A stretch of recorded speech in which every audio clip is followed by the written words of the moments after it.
গাড়ি চালাবার সময় লো বিম বা ডিপার লাইট নেশাগ্রস্ত হয়ে গাড়ি চালাতে এবং গাড়ি চালানোর সময় মোবাইল ফোন ব্যবহার করলে আপনার ড্রাইভিং লাইসেন্স পর্যন্ত বাতিল হয়ে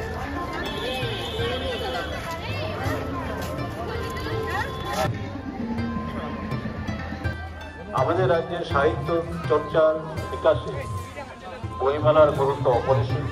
বইমেলাকে কেন্দ্র করে স্থানীয় লেখক শুধু বাংলা ভাষা নয়, রাজ্যের বিভিন্ন ভাষাভাষী জনজাতি জনগোষ্ঠীদের সাহিত্য চর্চাও বইমেলাকে কেন্দ্র করে বিকশিত হচ্ছে। বইমেলা স্থানীয় প্রকাশনা শিল্পের বিকাশেও অন্যতম ভূমিকা। মাধ্যমিক উচ্চ মাধ্যমিক পরীক্ষার্থীদের প্রকাশনা শিল্প তাছাড়াও ছাত্রছাত্রীদের ৪৩তম বইমেলা তাদেরকে বিশেষ উদ্যোগ নেওয়া হয়েছে ও কম্পিউটার মডেলের আয়োজন করা হয়, তাতে রাজ্যের বিভিন্ন জেলায় ও কবিদের উৎসাহিত প্রতিবন্ধক ও পুস্তক বিক্রেতাগণ হয়েছে। ৪৩তম আগরতলা বইমেলা উপলক্ষে একটি স্মারক মাননীয় মুখ্যমন্ত্রী। বইমেলার অন্যতম আকর্ষণ ফটো গ্যালারি। এবার ফটো গ্যালারিতে অংশ নেওয়া রাজ্যের চিত্র সাংবাদিক আলোকচিত্রগুলির মধ্য থেকে প্রথম, দ্বিতীয় ও তৃতীয়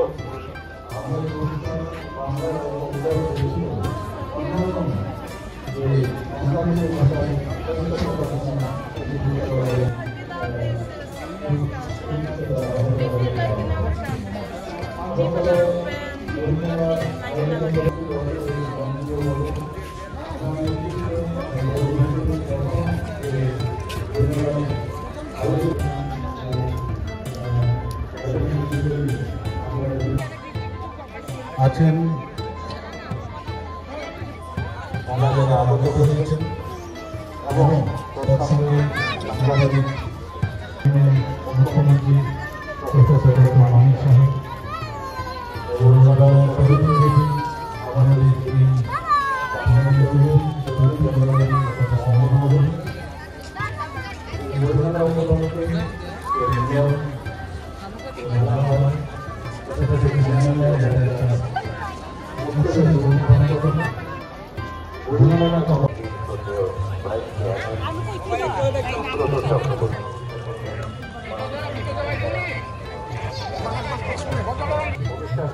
আমাদের যে দর্শক আসন রয়েছে সেখানে সকলে আসীন হয়ে আমাদের উদ্বোধনী অনুষ্ঠানকে অনুগ্রহ করে চলতে সবাই সহযোগিতার সাথে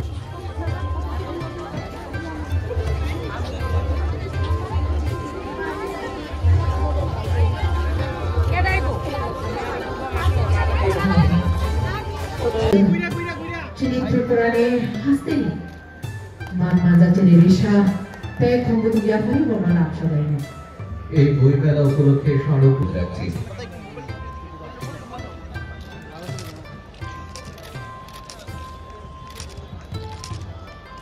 সবুজ মনটা আকাশের মতো হবে হচ্ছে মেইন এদের সমন্বয় কিন্তু আমাদের যে এখানে আসা, তবেই বইমেলার আকর্ষণ আরও বাড়বে এবং আমি আশা করি সেটা আগামী দিনেও তার বজায় থাকবে। আমি এখানে আজকে একটু আগে আমি যারা এখানে নৃত্য পরিবেশনা করলো, গানের সাথে বিভিন্ন থিমেরও এখানে দেখলাম যে থিম সংও ককবরক ভাষা এবং বাংলা ভাষায় করা হলো। যারাই সুর দিয়েছেন, যারা এই ধরনের চিন্তা ভাবনা করে এটা করেছেন তাদেরকে আমি ধন্যবাদ দিতে চাই।